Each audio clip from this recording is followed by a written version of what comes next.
तो आज के करंट अफेयर्स में जो सबसे पहला टॉपिक है वो है राष्ट्रीय विनिर्माण नवोन्मेष सूचकांक 2022।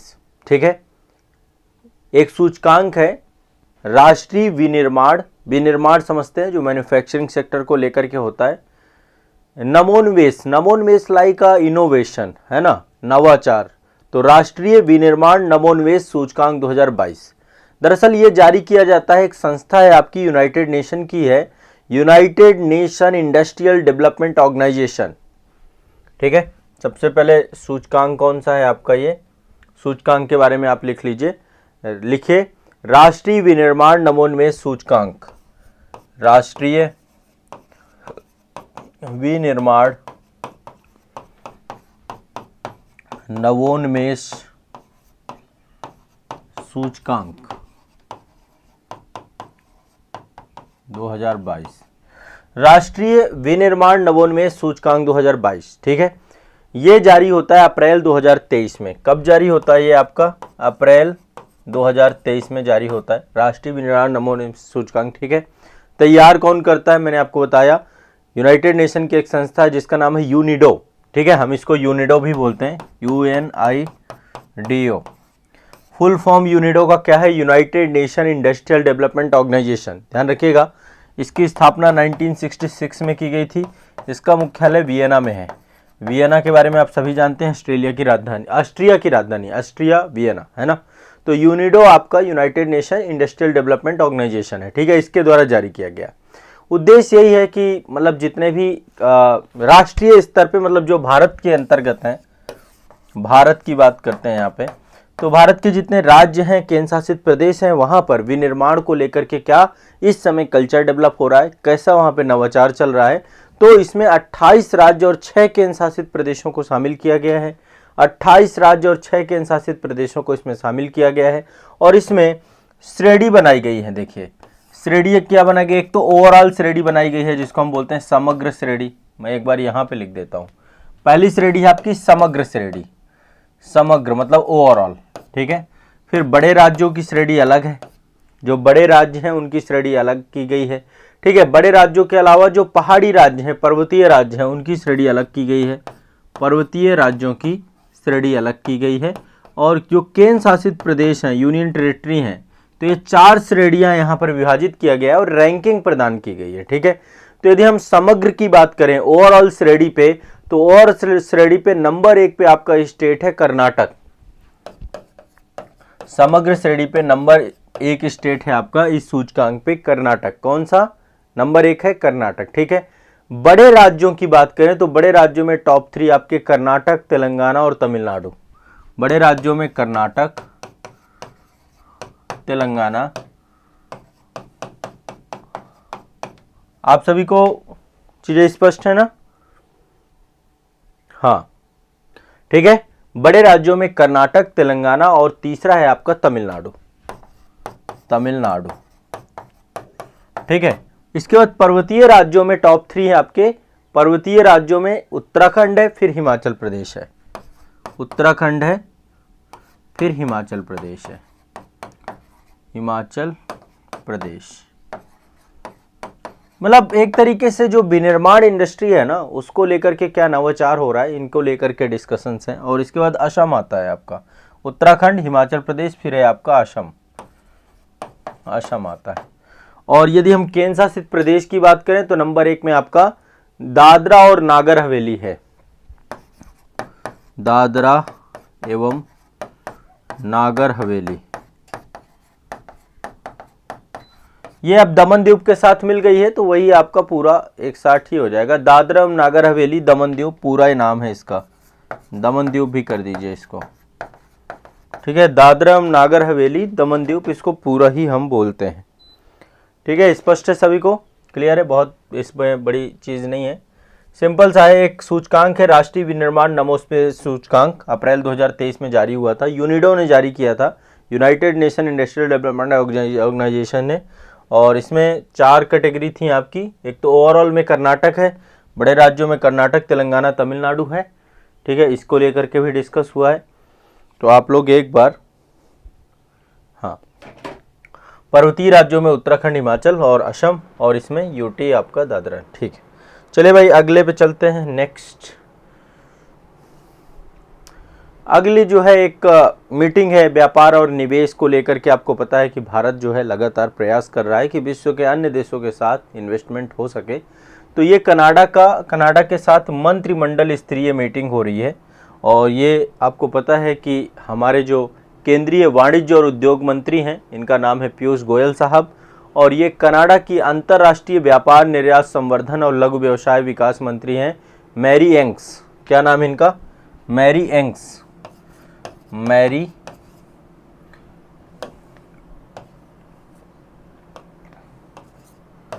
एंग्स, ठीक है। और इनको आप सभी जानते हैं, पीयूष गोयल साहब है। तो ये एक आपकी व्यापार और निवेश को लेकर के भारत और कनाडा के बीच में 6वीं वार्ता है, 6th, ठीक है, मंत्री स्तरीय संवाद है। भारत कनाडा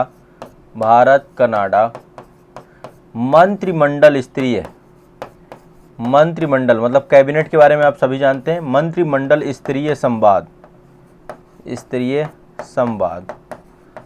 ठीक है। किस लिए है ये? आपका व्यापार और निवेश को लेकर के, व्यापार और निवेश को लेकर के, व्यापार और निवेश को लेकर के मंत्रिमंडलीय संवाद है आपका। किसके किसके बीच में? भारत और कनाडा के बीच में, ठीक है। तो दोनों देशों के जो मंत्रिमंडल स्तर के जो आपके मंत्री हैं, इनके द्वारा आर्थिक संबंधों पे चर्चा की गई है ना, और ये प्रयास किया गया कि इकोनॉमिक तौर पे, व्यापार के तौर पे हमें एक दूसरे के साथ और सहयोग करने की ज़रूरत है। खासकर जो कोविड महामारी आई थी, उससे जुड़ी हुई जो इकोनॉमिक बहुत सारी चुनौतियां हैं, आर्थिक तौर पे देखें तो इस समय मंदी चल रही है इंटरनेशनल लेवल पे, साथ ही जो है बहुत बड़े स्तर पे महंगाई की स्थिति भी है, और रूस यूक्रेन युद्ध के कारण से भी कई सारी मुश्किलें का सामना कर रहा है विश्व जो है। तो ऐसे में द्विपक्षीय संबंधों को कैसे बेहतर बना करके हम अर्थव्यवस्था को गति प्रदान कर सकें, इस दिशा में खूब सारी चर्चाएं हुई हैं। तो ये आप ध्यान रखिएगा। और आपको मैं यहाँ पे बता दूं, भारत और कनाडा के बीच में लगभग 12 अरब कनेडियन डॉलर तक जो भारत और इसका व्यापार है, अमेरिका, भारत और कनाडा का व्यापार, तो लगातार धीरे धीरे हमारा व्यापार बढ़ भी रहा है। तो मंत्रिमंडल स्तरीय कई सारी जो है पहले होती हैं, मंत्रिमंडल स्तरीय बहुत सारी जो है आपकी वार्ताएं होती हैं, और ये भी महत्व उतना ही रखती हैं। जो शिखर लेवल पे तो मान लीजिए प्रधानमंत्रियों की डिस्कशंस होती है, और मंत्रिमंडल स्तर पे भी ये वार्तालाप अपने आप में महत्वपूर्ण है, ठीक है। तो ये एक आप ध्यान रखिएगा। क्लियर है, स्पष्ट है? चलिए अब अगला चलते हैं। एक पहल आपकी स्टार्ट की गई है, इसका नाम है PRET पहल। क्या नाम है? PRET, parade. इसका फुल फॉर्म है the preparedness and resilience for emerging threat. मतलब लाइक आने वाले भविष्य में जो बहुत सारी प्रॉब्लम्स हो सकती हैं। अब जैसे कोविड-19 एक महामारी आई थी, किसी ने नहीं सोचा था कि एक समय ऐसा आएगा जब पूरा विश्व थम जाएगा। मतलब आप सोचिए, पिछले एक साल जो पहले बीत गया ना, आपके 1-2 साल, 2020 के बाद 2021, 2020 ये अपने आप में बहुत भयावह साल थे। ट्रेनें जहां बंद हो जाएं, है ना, आप सबने साक्षात आपने देखा है ना, डेली दिन प्रतिदिन के स्तर पे कोविड में इतने लोग कोविड प्रभावित हो गए, एक टेरर का माहौल पूरा बना हुआ था। तो आने वाले भविष्य में ऐसी कोई बीमारी यदि दोबारा आती है तो उसको किस तरीके से हैंडल किया जाए, इसके लिए कैसे हम प्रिपेयर रहें, उसको लेकर WHO ने एक पहल स्टार्ट की है, the preparedness and resilience and emerging threat, है ना। तो ये आपकी जो पहल स्टार्ट की है, इसका नाम रखा है PRET पहल, इनिशिएटिव स्टार्ट किया है। और इस पहल को WHO के द्वारा स्टार्ट किया गया। किसके द्वारा स्टार्ट किया गया? WHO के द्वारा, ठीक है। ओवरऑल ये स्विट्जरलैंड में आयोजित हुई थी। कहाँ पे आयोजित हुई थी ये? स्विट्जरलैंड में। स्विट्जरलैंड में एक जो है कई सारे देश हैं, वहाँ पर एक जो है फ्यूचर रेस्पिरेटरी पैथोजन महामारी के लिए एक बैठक बुलाई गई थी। तो फ्यूचर मतलब भविष्य के लिए कोई भी श्वसन संबंधी कोई ऐसी बीमारी आती है कोविड जैसे, तो उसको किस तरीके से हमें डील करना है, किस तरीके से उसको लेकर के काम करना है, अंतर्राष्ट्रीय स्तर पर क्या प्रयास होने चाहिए, तो ऐसी आपातकालीन स्थिति में निपटने के लिए क्या क्या प्रयास किए और जाने चाहिए, इन सभी को लेकर के जो है ये पूरी की पूरी जो है आपका पहल की गई थी, प्रेट पहल।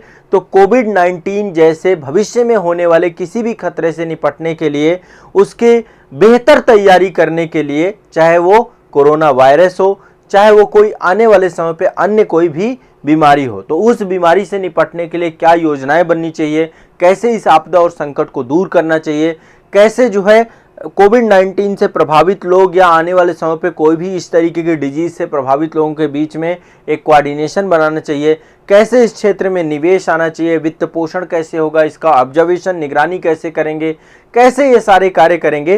तो इसके लिए ये आपका PRET पहल जो आपकी है, the preparedness and resilience emerging threat, ये आपका जो है स्विट्जरलैंड के इस बैठक में ये सबसे मोस्ट इंपॉर्टेंट था और आपको इसको याद रखना है। ठीक है, सभी को क्लियर रखना है। WHO के बारे में सभी जानते हैं, वर्ल्ड हेल्थ ऑर्गेनाइजेशन है ये आपका। कब बना था WHO? WHO बना 1948 पे। ठीक है, 1948 में WHO बना और इसका मुख्यालय कहाँ है? जिनेवा, स्विट्जरलैंड में। ठीक है, वहीं पर यह बैठक आपकी हुई थी। इस बैठक का नाम था फ्यूचर रेस्पिरेटरी पैथोजन, है ना, वहीं पर इसके मुख्यालय पे ही बैठक थी आपकी। और इसके महानिदेशक इस समय कौन है? डॉक्टर टेड्रोस, ये इस समय जो है आपके इसके क्या है? हेड है, महानिदेशक है किसके? WHO के। ठीक है, ये भी ध्यान रखिएगा। क्लियर है, स्पष्ट है? तो प्रेट पहल के बारे में भी आपको जानना चाहिए। अब देखो हमारा पड़ोस में है आसियान। क्या है?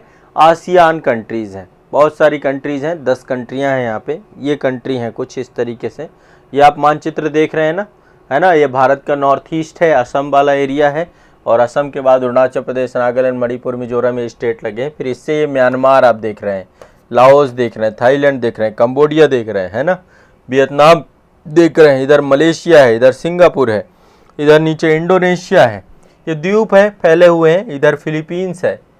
ठीक है, और यहीं पे एक छोटा सा ब्रुनेई है, एक छोटा सा देश। तो ये सारे देश मिल करके एक कंट्री बनाते हैं, एक संगठन बनाते हैं जिसको हम आसियान कहते हैं। क्या कहते हैं भाई? आसियान कहते हैं। आसियान की स्थापना कब हुई थी? चलो अभी आते हैं इस पे। आसियान की स्थापना हुई थी 8 अगस्त 1967 को। आसियान की स्थापना हुई थी। आसियान की स्थापना कब हुई थी? 8 अगस्त 1967 को। इसमें टोटल 10 देश हैं, 10 दक्षिण पूर्व एशियाई देशों का समूह है। आसियान का फुल फॉर्म बता देता हूं, the association of south east Asian Nations. ठीक है, आसियान का फुल फॉर्म क्या है? The association of south east Asian Nations, ये आपका इसका। ठीक है, तो इसमें टोटल 10 देश है ना, ब्रुनेई है, इसमें इंडोनेशिया है, मलेशिया है, कंबोडिया है, लाओस है, म्यांमार है, फिलीपींस है, थाईलैंड है, सिंगापुर है, वियतनाम है। टोटल 10 देश है। तो अभी क्या हुआ? 42वां आसियान शिखर सम्मेलन का आयोजन किया गया। 42वां 2023 में अभी 42वां आसियान शिखर सम्मेलन का आयोजन किया गया और ये इंडोनेशिया में आयोजित हुआ। कहां हुआ? इंडोनेशिया में आयोजित हुआ। कहां पे हुआ? इंडोनेशिया में आयोजित हुआ। ध्यान रखिएगा, 9 से 11 मई 2023 के बीच में इसका आयोजन हुआ था। 9 से 11 मई 2023 के मध्य इसका आयोजन हुआ था। और ये कहां आयोजित हुआ? इंडोनेशिया में आयोजित हुआ। इसका मुख्य विषय क्या है? इसका मुख्य विषय था एशियन मैटर्स इपीसेंटरम ऑफ ग्रोथ। ठीक है, तो ये आप ध्यान रखिएगा, इंडोनेशिया में आयोजित हुआ। और इस समय इंडोनेशिया के राष्ट्रपति हैं जोको विडोडो। वहां के राष्ट्रपति कौन है? Joko Widodo.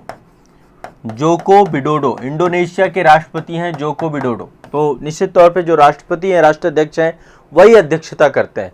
सम्मेलन का उद्देश्य क्या था? सदस्य देशों के बीच में राजनीतिक स्थिरता लाना, सहयोग को बढ़ाना। आमतौर पे यही आपके मुख्य उद्देश्य होते हैं। जो सदस्य देश हैं, उन सदस्य देशों के बीच में राजनीतिक स्थिरता बढ़ाना, सहयोग को बढ़ावा देना। क्लियर है, स्पष्ट है भाई? ठीक है, तो ये आपका जो है आपका पूरा का पूरा। और कई सारे काम किए गए। एक तो थैलीसीमिया बाल सेवा योजना पोर्टल का शुभारंभ किया गया है। क्या किया गया है? थैलीसीमिया भारत सरकार के द्वारा, यहाँ पे भारत भी देखे एक तरीके से एज अ गेस्ट वहां पर पहुंचता है और भारत सरकार के द्वारा इस अवसर पर 42वें आसियान शिखर सम्मेलन को लेकर के थैलीसीमिया बाल सेवा योजना पोर्टल का शुभारंभ किया गया है। ठीक है, इसका थैलीसीमिया को लेकर के तीसरा चरण की शुरुआत भी भारत सरकार के द्वारा किया गया है। और जो सिकल सेल एनीमिया है, इस रोग के लिए मानक उपचार क्या होना चाहिए, इसके लिए दिशा निर्देश और गाइडलाइन भी जारी किए गए हैं। तो थैलीसीमिया बाल सेवा योजना पोर्टल का शुभारंभ भारत सरकार के द्वारा इस सम्मेलन में किया गया है। तो यह आपका आसियान इंडोनेशिया में 2023 में ये सम्मेलन हुआ था। क्लियर है, स्पष्ट है? चलो आगे बढ़ते हैं। ठीक है, ये है आपकी डेटा थ्रेट रिपोर्ट 2023। ठीक है, डेटा थ्रेट रिपोर्ट 2023 ये बनाई गई थेल्स के द्वारा। ठीक है, एक संस्था है जिसका नाम है थेल्स। ठीक है, थेल्स डेटा थ्रेट रिपोर्ट 2023 आपकी जारी हुई है और इसमें इस रिपोर्ट में कई सारे देशों को आच्छादित किया गया है, जोड़ा गया है। ठीक है, वैश्विक स्तर पर यहाँ पर बताया गया है कि जो साइबर अपराध है, साइबर क्राइम है, देखो ये रिपोर्ट जारी क्यों होती है, साइबर दुनिया के लिए जारी की जाती है कि अंतर्राष्ट्रीय स्तर पर विश्व में जो रैंसमवेयर हमले हैं, रैंसमवेयर आप समझते हैं ना, कई बार देखते हैं कि पूरी की पूरी वेबसाइट हैक हो गई, वो वेबसाइटें हैं कुछ सरकारी वेबसाइटों पे भी जो है हमला होता है और उसमें फिर बिटकॉइंस में डिमांड की जाती है बड़े स्तर पे। तो ये रैंसमवेयर जो आपके बहुत सारे जो हमले होते हैं जिसमें एक तरीके से जो है पूरा का पूरा जो साइबर सिस्टम है उसको हैक किया जाता है और फिर डिमांड की जाती है। तो इसी को लेकर ये रिपोर्ट है जिसको एक संस्था है थेल्स के द्वारा ये रिपोर्ट आपकी जारी की गई है 18 अप्रैल 2023 को। 18 अप्रैल 2023 को एक रिपोर्ट जारी की गई है, डेटा थ्रेट रिपोर्ट 2023। तो इसमें बहुत बड़े स्तर पर रिसर्च किया गया है, लगभग 3000 से ज़्यादा विशेषज्ञों ने इसको बना के दिखाया है और इसमें कई सारे कंट्री आपके जुड़े हुए हैं। तो एक तो ये बताया गया कि पिछले 12 वर्षों में रैंसमवेयर हमलों में भारत में उल्लेखनीय वृद्धि हुई है, मतलब भारत ने खूब बड़े स्तर पे जो है वहाँ पे भारत में रैंसमवेयर हमले हुए हैं। ठीक है, तो भारत में कई सारे हमले हुए हैं। सबसे जो मतलब स्थिति खराब है, मतलब सबसे ज़्यादा इसमें कौन कर रहा है, ये पूरे के पूरे कर रहे हैं, किस तरीके के हमले ज़्यादा हो रहे हैं, कैसे साइबर हमले हो रहे हैं, एक पूरी प्रॉपर रिपोर्ट दी गई है आपकी। ठीक है, कि क्लाउड आधारित, जो क्लाउड मतलब कि जैसे इंटरनेट में हम एक वर्चुअल तरीके से डेटा को स्टोर कर देते हैं, है ना, एक वर्चुअल स्टोरेज हमारा जो है वो क्लाउड, जैसे आप लोग भी गूगल ड्राइव वगैरह का यूज करते हैं ना, कि आप अपना डेटा अपने मोबाइल में रख के गूगल ड्राइव में, तो एक क्लाउड स्टोरेज इसको कहते हैं। ठीक है, अमेजॉन क्लाउड का सर्वर है, कई सारे सर्वर होते हैं जिसमें डेटा को हम क्या है एक पर्टिकुलर, तो इंटरनेट ऑफ थिंग्स और क्लाउड स्टोरेज ये सारे जो है इसके लिए जिम्मेदार हैं। तो उसी को लेकर के पूरा का पूरा मामला। ठीक है, इंटरनेट ऑफ थिंग्स जो है सबसे ज़्यादा खतरे में है, क्लाउड स्टोरेज बहुत ज़्यादा दिक्कत है। तो भारत में भी मतलब ये बात की गई कि भारत में भी रैंसमवेयर हमले हो रहे हैं और इससे जो भारत में डिजिटल क्रांति हो रही है, बड़े स्तर पे हर चीज़ का डिजिटलाइजेशन किया जा रहा है, उससे भारत का डेटा खतरे में है। ठीक है, तो ये आपका यहाँ पे बताया गया है। टोटल इसमें 18 देशों को सम्मिलित किया गया है इस पूरी रिपोर्ट में कि 18 देशों में सबसे ज़्यादा खतरा है। एक है आपका यूएसए, यूके, भारत, ऑस्ट्रेलिया, ये सारे देश सम्मिलित हैं इस रिपोर्ट में। ठीक है, तो रैंसमवेयर हमलों की वृद्धि हो रही है, इससे भारत की सुरक्षा और रक्षा इसको खतरा है, वैमानिकी और अंतरिक्ष क्षेत्र को खतरा है, डिजिटल पहचान को सुरक्षा खतरा है। तो हमें क्या करना है, ऐसे उत्पादों को विकसित करना है ताकि रैंसमवेयर हमलों से हम बच सके। ठीक है, तो इसका जो है ध्यान रखना है। थेल्स एक संस्था है जिसका मुख्यालय फ्रांस और पेरिस में है। ठीक है, तो थेल्स के द्वारा डाटा थ्रेट रिपोर्ट जारी की गई जिसमें एक प्रॉपर जो है एक अनुसंधान पेज, काफ़ी सारे रिसर्च पेपर जिसमें बताया गया कि कैसे डेटा को लेकर के एक जो आने वाला विश्व है वो जो है एक तरीके से प्रभावित होने वाला है, जिसमें भारत बहुत ज़्यादा, तो वो कई सारी चीज़ें हैं। एक इंटरनेट ऑफ थिंग्स जिसको हम IoT कहते हैं, ये सबसे ज़्यादा प्रभावी होने वाला है। ठीक है, क्लाउड आधारित स्टोरेज हो गया आपका, सास हो गया, ये सारे आपके इसके अंतर्गत हैं। ठीक है, तो ये आपको ध्यान रखना है। क्लियर है, स्पष्ट है भाई सभी को? ठीक है, ये आपका जो है डेटा थ्रेट रिपोर्ट है। तो डेटा थ्रेट रिपोर्ट 2023 मैंने आपको बता दिया। ठीक है, ये आपका इंडोनेशिया आसियान शिखर सम्मेलन आपका 42वां आपका भी हुआ है इंडोनेशिया में, इस पर चर्चा हो गई। प्रेट के बारे में चर्चा हो गई हमारी, the preparedness and the resilience emerging threat, ये आपका मैंने आपको डिस्कशन किया। स्विट्जरलैंड में WHO के द्वारा प्रेट स्टार्ट किया गया है, इसके बारे में चर्चा हो गई। और ये मैंने आपको बताया भारत और कनाडा के बीच में व्यापार और निवेश को बढ़ाने के लिए 6वीं मंत्रिमंडल स्तरीय वार्तालाप हुआ है। ठीक है, और एक जो है मैंने आपको बताया राष्ट्रीय विनिर्माण नवोन्मेष सूचकांक 2022। ये आज के करंट अफेयर्स के 5 महत्वपूर्ण टॉपिक थे। मैं पूरी आशा करता हूं कि आप इन टॉपिक्स को याद करिए, रटिए और बस बेहतर से बेहतर जो है अपनी तैयारी को और बनाते जाइए। तो ये मेरे द्वारा आप सभी के लिए बहुत शानदार किया जा रहा प्रयास है और मैं पूरी आशा और अपेक्षा रखता हूँ कि आप सभी इसको अच्छे से याद कर रहे हैं, पढ़ रहे हैं। मुझे भी बहुत अच्छा लग रहा है, आप लोगों को मज़ा आ रहा है पूरी तरीके से। तो इसको रेगुलर रखिए, कंटिन्यूअस रखिए, पढ़ते रहिए। ठीक है।